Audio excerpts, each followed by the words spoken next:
इस वीडियो के अंदर हम बात करने वाले हैं काइनेटिक थ्योरी ऑफ गैसेस का previous year questions of MST 2022।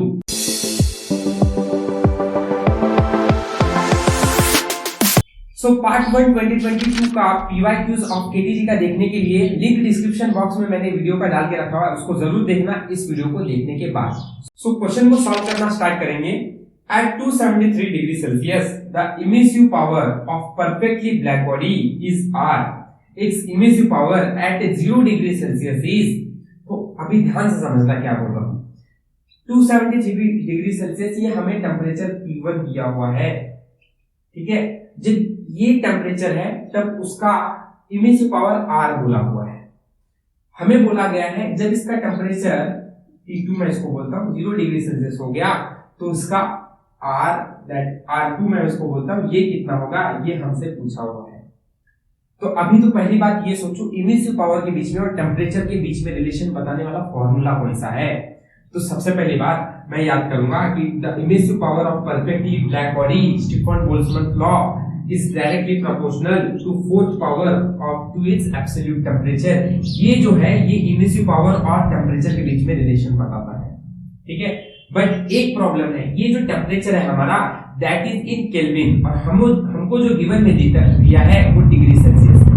तो इसको कैसे सॉल्व करेंगे, पहले तो मैं इसका कन्वर्जन करके T टू द पावर 4 लिख देता हूं।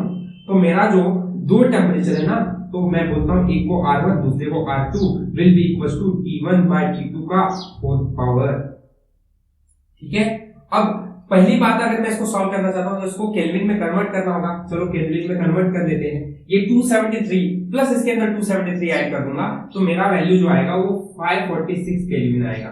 क्यों मैंने ऐड किया 273, क्योंकि 1 डिग्री सेल्सियस को केल्विन में कन्वर्ट करने के लिए उसको 273 में ऐड करना पड़ता है। सेम यहां पर भी T2 कितना हो जाएगा 273 केल्विन हो जाएगा, ठीक है। तो ये मेरा T1 और T2 दोनों मिल गया है। अब क्या करूंगा मैं यहाँ पे इसको R1 की वैल्यू R लिखता हूं डिवाइड बाय R2 की वैल्यू जो है वो R2 है, ठीक है। ये मैंने अननोन माना है तो मैंने उसको सपोज किया है, ठीक है। अब T1 कितना है, T1 इज 546, T2 कितना है 273, इसकी होल पावर क्या है 4 है। तो ये 273 2 जा हो जाएगा, तो ये कितना हो गया 2 टू द पावर 4 हो गया। तो R बाय R2 ये इतना आ गया। मुझे R2 की वैल्यू चाहिए, 2 की पावर 4 कितना होता है 16, तो R2 कितना हो जाएगा R2 will be R by 16। So मेरा आंसर कौन सा मैच कर रहा है, that is option C. And सिर्फ हमें रिलेशन पता करना था, बाकी अपना फॉर्मूला है वैल्यू पुट अप करके सॉल्व कर लेना है। बढ़ेंगे अपने क्वेश्चन नंबर 7 की तरफ। The molar specific heat at constant pressure of an ideal gas is 7/2R। मतलब यहाँ पे मुझे इधर से इधर तक के स्टेटमेंट में Cp की value molar specific heat at constant pressure को Cp से बताया जाता है, वो हमें 7/2R दिया है। The gas is made up of molecule which are, तो गैस किस मॉलिक्यूल से बना है, डाई, मोनो, पॉली या ट्राई, ठीक है। अब इसको सॉल्व कैसे करना है, पहली बात अगर मुझे गैस के बारे में पता लगाना है कि किससे बना है, वो कैसे पता चलता है, वो हमें पता चलता है गामा की वैल्यू से। और गामा क्या होता है, वो रेशो होता है Cp/Cv का।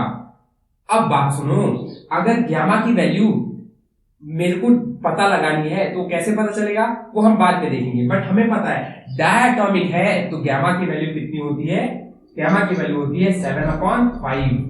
अगर मोनो है तो गामा की वैल्यू होती है 5/3। और अगर गैस डायटोमिक ठीक है नॉन रिजिड है तो गामा की वैल्यू 9/7 होती है। ये डेटा सब पता रहना चाहिए। पॉली के लिए डिग्रीज ऑफ फ्रीडम का कहानी रहता है, तो डिग्रीज ऑफ फ्रीडम के बारे में बात नहीं किया है तो हम इसके बारे में यहाँ डिस्कस नहीं करेंगे। आगे ट्राइएटॉमिक के लिए हमारी बुक में कोई बात ही नहीं की गई है तो इसके ऊपर क्वेश्चन नहीं आ सकता, ठीक है। तो अब रह गया कि अच्छा डायटोमिक के लिए 7/5, मोनो के लिए 5/3। चेक करते हैं कैसे निकालेंगे। देखो पहली बात तो याद रखो Cp हमें पता है, Cv के बारे में पता लगाना है तो मुझे मेयर्स रिलेशन मालूम है। Mayer's relation is Cp minus Cv R होता है। Cp कितना दिया है, Cp 7/2R है। और ये R में इधर ला सकता हूं क्योंकि एक जैसा टर्म है तो -R हो जाएगा और ये माइनस Cv इधर आके प्लस Cv हो जाएगा। इसको सॉल्व करूंगा तो मेरा वैल्यू आएगा 5/5R/2। ये मेरी Cv की वैल्यू आ गई। अब मेरा Cp कितना है 7/2r और Cv कितना है 5/2r। तो इसको अगर मैं सॉल्व करूंगा तो मेरा आंसर 7/5 आ जाएगा, जो कि ऑप्शन ए सही है, डायटोमिक। क्योंकि डायटोमिक के लिए गामा की वैल्यू 7/5 होती है। समझ में आ गया। सो अब बढ़ेंगे क्वेश्चन नंबर 8 पे, और क्वेश्चन 8 और क्वेश्चन 9 दोनों में ही थ्योरी रिलेटेड क्वेश्चन पूछा गया था। सिंपल क्वेश्चन भी है सीटी में, जिसमें हमें ज्यादा टाइम नहीं लगता है, फटाक से सॉल्व कर सकते हैं। देखो क्वेश्चन क्या बोला है, 2 monoatomic ideal gas A and B of molecular masses M1 and M2। ध्यान रखो यहाँ पे हमें मॉलिक्यूलर मासेस M1 और M2 दिया हुआ है। Ratio of speed of sound in gas A to that in gas B is, तो हमें रेशियो ऑफ स्पीड पूछा हुआ है। अब मुझे बताओ ऐसा कौन सा फॉर्मूला है जिसमें हमें स्पीड का और मॉलिक्यूलर मास का कनेक्शन है। तो सिंपल हमें डायरेक्ट पता चलता है कि वो CRMS का जो फॉर्मूला होता है, RMS वेलोसिटी, वो होता है √3RT/m, वेयर ये जो m है ये मॉलिक्यूलर मास होता है। तो CRMS और ये मॉलिक्यूलर फॉर्मूला इनके बीच का कनेक्शन बताता है। तो अगर मुझे speed of gas in A to speed of gas in B will be equals to molecular mass of gas B upon molecular mass of gas A। ये रेशियो इनवर्स होता है, इसलिए जो ऊपर है वो नीचे, जो नीचे है वो ऊपर। तो B मतलब 2, A मतलब 1, तो B मतलब 2, A मतलब 1, that is option B correct है। सीधा सिंपल क्वेश्चन था, पेन और पेंसिल चलाने की भी जरूरत नहीं है, मैंने सिर्फ समझाने के लिए लिख दिया है, बट आप देखते ही इस फॉर्मूले को सॉल्व कर दोगे। कैसे क्वेश्चन को सोचना है ये भी इधर से समझ में आता है। अब बढ़ेंगे क्वेश्चन नंबर 9 पे।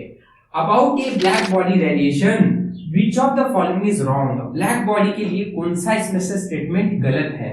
ठीक है, तो फॉर लॉन्गर वेवलेंथ इंटेंसिटी कम होती है। क्या स्टेटमेंट सही है? अगर जितना वेवलेंथ ज्यादा होगा इंटेंसिटी उतनी कम होगी, बात सही है। वेवलेंथ और इंटेंसिटी के बीच में इनवर्स रिलेशन होता है, ये ध्यान में रखना है आपको। सो ये ऑप्शन हमारा सही है। Next, all wavelengths emitted by black body, BB मतलब ब्लैक बॉडी है, तो जितने भी वेवलेंथ है वो सबके सब ब्लैक बॉडी रेडिएट करता है या इमिट करता है। यस, वो सारे वेवलेंथ को इमिट कर सकता है, तो ये भी सही है अपना।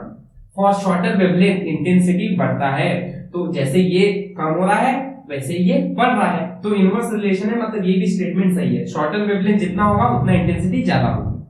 लास्ट वन यही सही होगा, for all wavelength intensity is same. सब वेवलेंथ के लिए इंटेंसिटी सेम नहीं होती है, छोटे के लिए इंटेंसिटी बढ़ती है, बड़े के लिए वेवलेंथ इंटेंसिटी कम होती है। तो ये चीज जो है वो चौथा वाला गलत है। कॉमन सेंस से भी हम इसका आंसर बता सकते थे, सवाल 2022 में पूछा हुआ था, इजी क्वेश्चन भी पूछे जाते हैं। ठीक है, so kinetic theory of gases से हमने 9 क्वेश्चंस किए। केटीजी के और भी क्वेश्चंस अगर आपको सॉल्व करने हैं एमएससी सीटी के 2020 के 2021 के, तो डिस्क्रिप्शन बॉक्स में एक लिंक दिया हुआ है मैंने, उन वीडियोस को जरूर देखो, आपको क्वेश्चन प्रीवियस ईयर और भी सॉल्व करने के लिए फायदा होगा। सो आई होप ये सारी चीजें आपको समझ में आई होगी। If you enjoyed this video then like, share and subscribe my channel. Thank you for watching my video. Will meet in the next video.